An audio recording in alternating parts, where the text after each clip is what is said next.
Amis internautes, nous sommes au cœur même de la rivière Noire qui fait partie des sites iconiques, les sites touristiques iconiques du Bénin. Et nous sommes dans la commune d'Adjara. Nous allons parler de la littérature, vous le savez très bien, mais d'un écrit un peu particulier. Il s'agit d'une étude scientifique sur les sites touristiques de la commune d'Adjara. Le livre est intitulé À la découverte des potentialités des sites touristiques de la commune d'Adjara. Un livre scientifique conduit avec une étude caractérisée par une méthodologie assez convaincante et l'ouvrage a été rédigé avec un style rédactionnel qui témoigne des qualités que l'on reconnaît à son auteur depuis plusieurs décennies dans la recherche scientifique à l'échelle internationale. Ce n'est pas moi qui le dis, mais c'est Brice Sexin, l'un des noms incontournables du domaine de la recherche scientifique. Le livre est écrit par M. Hulbert Olivier Dossouyovo, qui est sur ce plateau. Bonjour, monsieur. Bonjour, monsieur le journaliste. J'espère que vous portez bien. Je remercie Dieu. C'est un plaisir pour moi d'être en votre compagnie aujourd'hui. Alors, nous sommes sur la rivière Noire. Oui. Qu'est-ce que vous ressentez? Merci. Je ressens d'abord une joie, une fierté d'avoir conduit une étude ayant révélé toute une commune. Une commune qui est convoitée sur le plan touristique à l'échelle internationale, c'est la commune d'Adjara. Parce que vous avez ici beaucoup de sites touristiques, il y a beaucoup d'attraits touristiques. Les gens viennent d'un peu partout pour venir constater les merveilles de la commune d'Adjara. Et me retrouver ici sur la rivière Noire pour parler de mon ouvrage, ce n'est qu'une fierté. Alors, pouvez-nous raconter ce qui vous a inspiré, le déclic, en ce qui concerne cette étude? Merci, monsieur le journaliste. Vous savez, nous sommes à l'ère de la décentralisation et qui dit décentralisation dit mobilisation de ressources au niveau local. Autrement dit, les équipes dirigeantes de nos communes ont cette obligation-là de valoriser ce qu'il y a comme potentialité afin que leur exploitation, c'est-à-dire afin que l'exploitation que l'on fait des sites touristiques, l'exploitation que l'on fait de tout ce qu'il y a comme attrait touristique dans une commune puisse rapporter, puisse générer des devises. C'est d'ailleurs ça qui nous a motivés à révéler l'une des communes du Bénin, c'est la commune d'Adjara sur le plan touristique. Présenter Adjara sous l'angle purement touristique pour davantage informer le commun des mortels sur ce qui s'y trouve et attirer du monde pour que cela génère assez de devises pour la commune. Alors, un travail vraiment louable qui vient accompagner la dynamique en cours en ce qui concerne la révélation du Bénin à l'international. Ouais. Merci, monsieur le journaliste. C'est vrai, comme vous avez su bien le dire, nous sommes à l'ère de la rénovation de notre pays sur le plan touristique. Justement. Nous sommes à l'ère de la révélation du Bénin sur le plan touristique, sur le plan artistique également.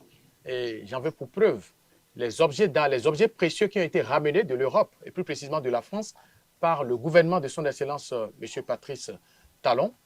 Donc, dans cette dynamique, il importe que des scientifiques, que des chercheurs qui ont la capacité de conduire des travaux pour révéler des communes, pour révéler des localités, des arrondissements de notre pays sur le plan touristique, afin de mettre à la disposition des dirigeants des éléments techniques entrant dans la conception du portail touristique. Nous avons tous l'obligation, quand nous avons cette capacité intellectuelle, scientifique, nous avons l'obligation de conduire des travaux. Nous avons l'obligation d'accompagner le gouvernement pour révéler notre pays de façon générale. Comment avez-vous procédé pour recenser et documenter les différents sites touristiques d'Adjara?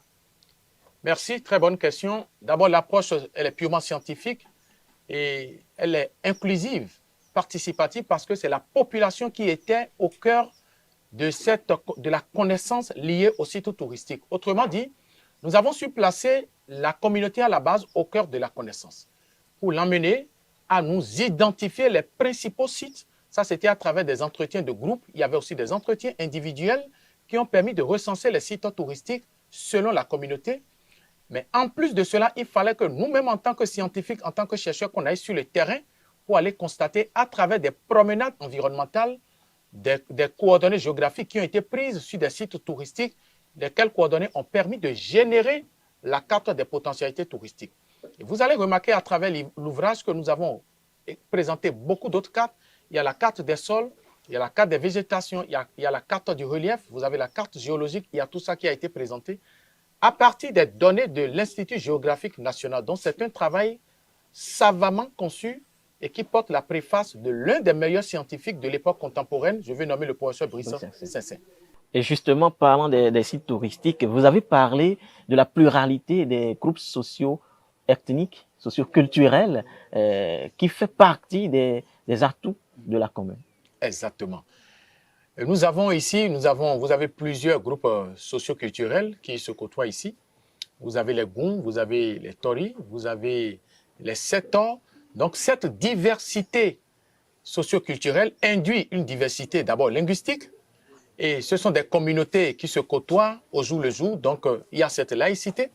Et des communautés qui s'acceptent, qui ont leurs croyances ethniques, qui ont leurs croyances religieuses diverses, mais qui, malgré cela, continuent à vivre en harmonie. Et c'est un atout. N'importe quel touriste qui va venir du côté d'Adjara ou n'importe quelle personne qui aura l'opportunité de parcourir cet ouvrage a l'avantage de mieux apprendre sur cette pluralité ethnique, sur la pluralité des groupes socio-culturels que l'on rencontre du côté d'Adjara, qui est un atout.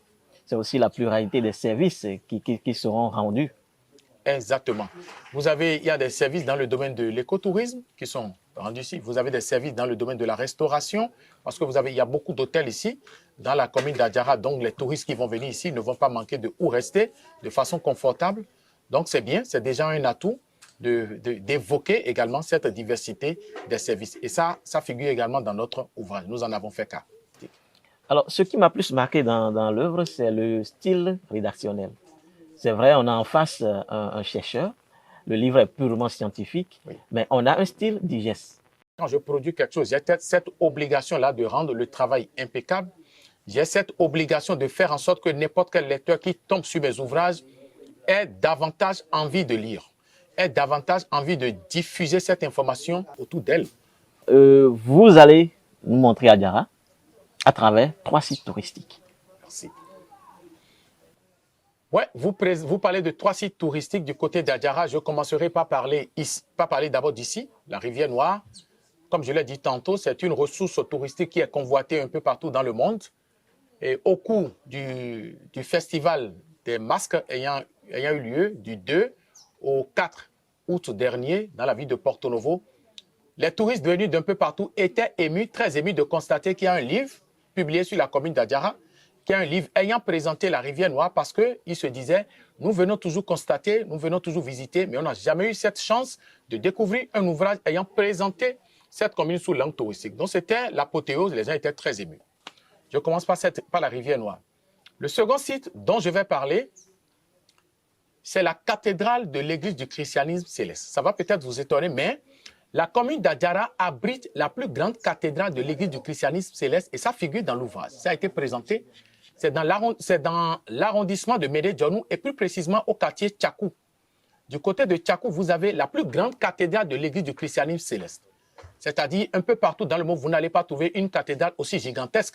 Elle a été érigée sur près d'1 hectare de superficie, d'accord, par feu Benoît Agbaossi, dont la tombe réside même dans l'environnement de cette cathédrale. Non loin de la cathédrale, vous avez également là où repose la deuxième personnalité la plus importante de l'église du christianisme céleste. Et ça, nous en avons fait cas dans notre ouvrage.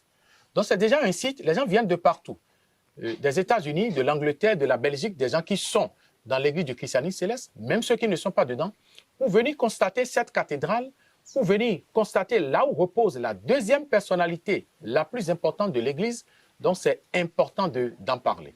Et tout ça, ça figure dans l'ouvrage. Ça, c'est le deuxième site. Le troisième site dont je vais parler, c'est la forêt sacrée Oro.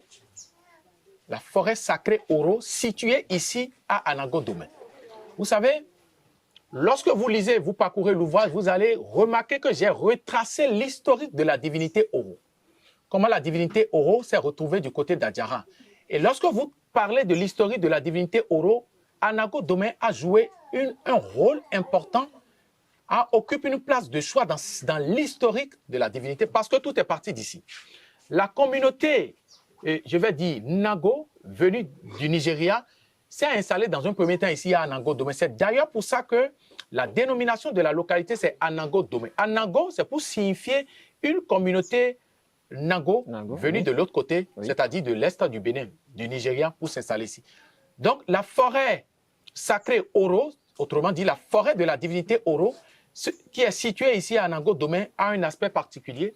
D'abord, c'est bien clôturé, ça apporte des indications, des informations qui renseignent sur l'importance de cette divinité.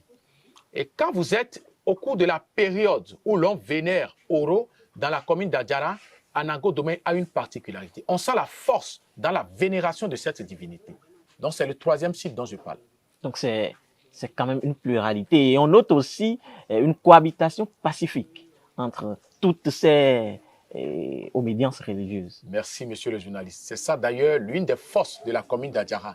Vous avez des chrétiens, vous avez des musulmans, parce que ici, je rappelle que dans l'ouvrage, vous allez découvrir le palais royal de la communauté Yoruba qui existe ici. Vous avez d'autres palais royaux. Vous avez 5 palais royaux ici, dont 2 Sèvres, la royauté de Porto Novo. Donc vous avez tout ça. Vous avez les musulmans, vous avez les chrétiens, vous avez les chrétiens catholiques, vous avez les chrétiens protestants.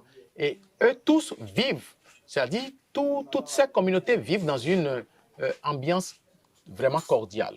Alors, ce qui est sûr et certain, c'est que venir à Adjara, c'est prendre rendez-vous avec l'art, parce que Adjara, c'est la cité des tambours. C'est prendre rendez-vous avec la spiritualité, dans toute sa diversité. Et c'est aussi prendre rendez-vous avec les merveilles de la nature. Et donc, c'est la preuve ici. Et c'est un travail formidable et je vous encourage beaucoup. En tout cas, toute la rédaction de Kiao Bénin vous encourage pour ce que vous avez fait. Dites-nous le livre, où est-ce qu'on peut le trouver et à quel prix? Nous avons notre propre bibliothèque, la librairie, j'allais dire notre propre librairie, la librairie du patrimoine culturel et touristique qui est en train d'être mise en place.